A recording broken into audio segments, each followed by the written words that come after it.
누가복음 21장 34절부터 38절까지 말씀 보겠습니다.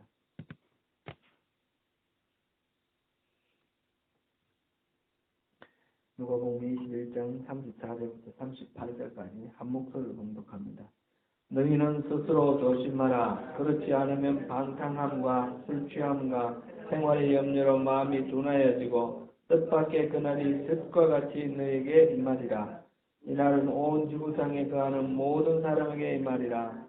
그러므로 너희는 장차 올 이 모든 일을 능히 피하고 인자 앞에 서도록 항상 기도하며 깨어있으라 하시리라. 예수께서 낮에는 성전에서 가르치시고 밤에는 나가 감람원이라 하는 산에서 쉬시니 모든 백성이 그 말씀을 들으려고 이른 아침에 성전에 나아가더라. 아멘. 예수님은 백성들의 그 환호 속에 메시아로 예루살렘에 입성하시고 성전을 정화하신 후에 낮에는 성전에서 많은 사람들을 가르치시고 밤에는 감람원이라 하는 산에서 쉬셨습니다. 그 가운데 그 모든 일정이 다 이렇게 나와 있지는 않지만 수요일 저녁에는 문둥병을 앓았던 시몬의 집에서 저녁 만찬을 하셨고, 또 목요일에는 마가의 다락방에서 최후의 만찬을 하시면서 대독도 하시고 또 성찬도 대전하시고 그렇게 하셨던 것 같습니다. 그리고 목요일 밤에 습관을 쫓아 감람산으로 가셔서 겟세마네 동산에서 기도하셨다 그랬습니다. 그리고 그곳에서 체포당하셨으니 아마도 수요일 밤에도 감람산에 가신 것 같고, 마지막 생애의 마지막 주간 예루살렘에 계시는 동안에는 낮에는 성전에서 가르치시고 밤에는 감람산에 기도하시고 또 취침은 아마 베다니에서 나사로의 집에서 아마 주무시지 않았나 생각됩니다. 베다니로 밤에는 또 베다니로 또 철수를 하고 이런 식으로 일주일을 보내셨습니다. 예수님이 오늘 본문에 보니까 너희는 34절에 너희는 스스로 조심하라 이렇게 말씀하셨는데, 무엇을 조심하라는 말씀하지 않으셨지만 문맥으로 봤을 때는 늘 깨어있고 의식이 잠들지 않도록 영적으로 이렇게 깨어있으라 그런 말씀입니다.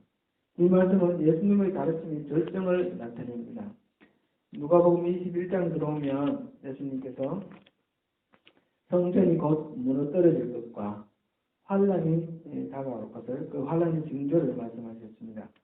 예루살렘이 군대에 에워싸이고 멸망당할 것이다 이렇게 말씀하셨습니다.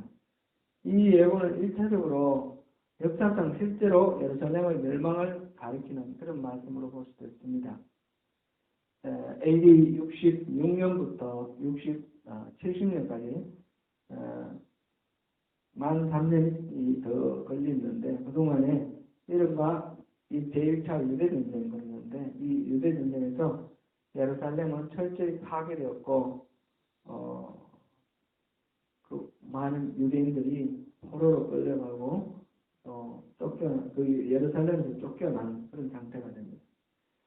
그 이후에도 한 번 더 예루살렘에 사람들이, 그리고 이제 예루살렘에 이방인들이 들어와서 하는 것을 싫어하는 유대인들이 다시 로마의 반란을 일으키는데, AD 132년에서 135년까지 이른바 코호바 반란 이런 사건이 있습니다. 이때는 더욱 철저하게 예루살렘이 파괴가 됩니다. 그리고 유대인들은 절대로 예루살렘에 올 수 없도록 접근 금지가 되고요. 이후에 예루살렘에는 이 유대인들은 1948년에 이스라엘이 건국할 때까지는 유대인들은 오지 못합니다. 예수님이 말씀하신 조심해야 할 때는 이 역사상 예루살렘의 이 멸망, 이 때를 말하는 것은 1차적으로 그렇겠지만 그것이 전부는 아닌 것 같습니다. 누가복음 10절에서 19절을 보면 마태복음 24장에도 나오고 마가복음 13장에도 나오는데 이거는 단순한 예루살렘의 멸망이라기보다는 이 세상의 멸망, 종말의 때를 말하고 계시는 것을 알 수 있습니다. 특별히 마태복음 우리 한 군데 찾아보겠습니다. 24장 40절 41절. 마태복음 24장 40절 41절. 한 목소리로 공독하겠습니다. 마태복음 24장 40절과 41절 두 절을 읽겠습니다. 그때 두 사람이 밭에 있으며 한 사람은 데려가고 한 사람은 버려둠을 당할 것이요. 두 여자가 맷돌질을 하고 있으며 한 사람은 데려가고 한 사람은 버려둠을 당할 것이니라. 아멘. 이때 이 그때라는 것이 바로 종말의 때를 말하고 있습니다. 그래서 깨어있으라 하는 이 말씀은 단순히 예루살렘의 멸망만을 가리키는 것이 아니라 세상의 종말을 말씀하는 것이다. 이렇게 이해할 수 있습니다. 도둑이 언제 올지 모르기 때문에 모르는 것처럼 이 종말의 때는 언제 다가올지 모르니까 늘 깨어있으라 했습니다. 이거는 육체적으로 깨어있는 걸 말하는 건 아니죠. 영적으로 깨어있는 것을 말합니다. 이 말은 늘 주님과 동행하면서 주님의 뜻이 무엇인지 주님 뜻 안에서 살아라 그런 말씀이죠. 늘 주님과 동행하는 사람이라면 주님이 다시 오시는 그날은 그 주님과의 동행이 온전한 그런 동행으로 바뀌어질 것입니다. 제 딸이 일본에서 한 1년 공부를 한 적이 있습니다. 1년 일본에 가 있는 동안 거의 매일 스카이프로 통화를 했습니다. 우리 권사님, 안수진 집사님, 우리 형제들하고 늘 스카이프로 이렇게 통화한다고 말씀드렸는데 이렇게 화상으로 인터넷이 발달되었으니까 우리 화상으로 계속 통화를 할 수 있는데 매일매일 화상으로 통화를 하는 것 그것도 참 귀하고 좋은 거죠. 근데 그러다가 실제로 이렇게 돌아와서 만나니까 화상 통화하고는 전혀 다른 차원에서 함께하는 그런 기쁨입니다. 바로 예수님께서 오시는 날, 재림하시는 날은 바로 그럽니다. 볼 수 있겠습니다.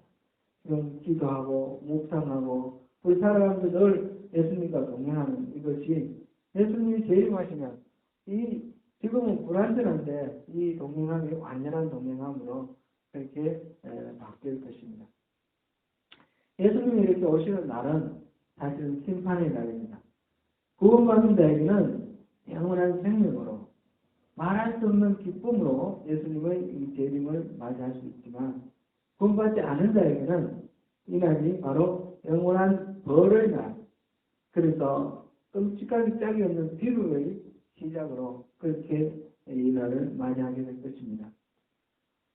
똑같이 밭에서 일하다가 한 사람은 구원받아 영생을 얻고 한 사람은 버려짐을 당하고 시어머니와 며느리가 맷돌질을 같이 하다가 한 사람은 구원받고 한 사람은 버려짐을 당하고 물론 둘 다 구원을 받을 수도 있고 둘 다 버려짐을 당할 수도 있죠. 근데 그것을 알 수가 없다는 것입니다. 환난이 닥치고 삶의 고통이 크리면 술을 먹고 잊어버리고 싶은 그런 경향이 있습니다. 본문 34절에서는 그 결과를 방탕함과 술 취함과 생활의 염려로 마음이 둔하여지고 이렇게 표현되어 있습니다. 그 와중에 덫과 같이 임하는 그 마지막 때를 당할 수가 있습니다. 35절에 이날은 지구상에 거하는 모든 사람들에게 임하리라 그랬습니다. 예외가 없습니다. 그러므로 36절에 장차 올 이 모든 일을 피하고 인자 앞에 서도록 항상 기도하고 깨어있으라 이렇게 말씀하십니다. 이렇게 하나님과의 깨어서 기도하는 그 관계가 필요합니다. 기도는 하나님과의 대화입니다. 기도는 하나님과의 사귐이며 동행함입니다. 이 사귐을 잃어버리지 아니하고 늘 하나님과 동행하는 기도의 삶을 우리 모두가 살아야 하겠습니다. 정말은 개인적인 차원과 우주적 차원이 있습니다. 우주적 차원은 예수님이 다시 오실 때 온 세상이 한꺼번에 종말을 맞이하고 새로운 그런 단계로 넘어가는 경우입니다. 개인의 종말은 개인의 죽음을 이야기합니다. 지난 주일 이승훈 권사님이 어머님이 석천하셨습니다. 전도희 자매라고 어머니와 함께 교회에 오려고 거기를 기다리다가 어머님을 병원으로 모셨던 그분의 이야기를 들었습니다. 함께 거기를 기다리면서 이런 얘기 저런 얘기 하다가 갑작스럽게 어지럽다, 병원 가야겠다, 오늘은 전화 좀 해주라고 그렇게 하셨고 오늘은 부를 시간이 없다, 교회 차가 오면 바로 병원을 가자. 그래서 교회 차로 바로 병원을 갔습니다.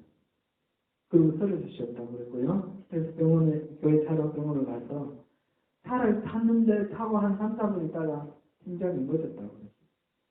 울면서 심폐소생술을 했는데 걸어오지 않았고 불과 한 5분 정도 걸려서 응급실에 도착했고 응급실에서 심폐소생술을 해서 그때 심장박동은 다시 살아났으나 의식은 깨어나지 않았습니다. 그리고 몇 시간 후에 한 4시간 정도 후에 숨이 완전히 끊어지셨습니다. 방금까지 멀쩡하시던 분이 이 얘기 나누고 이러던 분이 순식간에 세상을 떠나버린 것입니다. 저도 이 원장님을 한국비 떠나가신 후 소식이 없어서 성경 공부 마치고 또 입교교까지 마치고 그 전화를 드렸죠. 근데 원장님 말씀이 오늘 밤에는 아마 모두 줄을 잡고 뽑는다고 합니다. 그렇게 말씀하셨습니다. 그게 무슨 말씀인가요? 그랬더니 뇌출혈이 심해서 의사로서는 손댈 수 있는 것이 아무것도 없답니다. 그러니까 오늘 밤에 인정을 해야 된다는 거죠. 그래서 얼른 상해는 내려놓고 병원으로 갔습니다. 그 말 듣고 바로 갔는데 도착하기 바로 직전에 이미 숨지셨습니다. 사람의 생명은 정말 아무도 모릅니다. 누구도 장담할 수가 없습니다. 우리는 종말에 대해서 다시 생각할 수 있으면 좋겠습니다. 종말은 언제 어떻게 올지 아무도 모릅니다. 느닷없이 닥친 이 종말 앞에서 우리가 당황하거나 부끄러워하지 않게 그 인자를 맞이하는 것, 예수님이 오심을 기쁨으로 환호하며 맞을 수 있는 그런 준비가 필요합니다. 그 준비는 다름 아니라 우리가 영적으로 깨어있다는 것입니다. 늘 기도로 목적으로 주님과 교제하는 것입니다.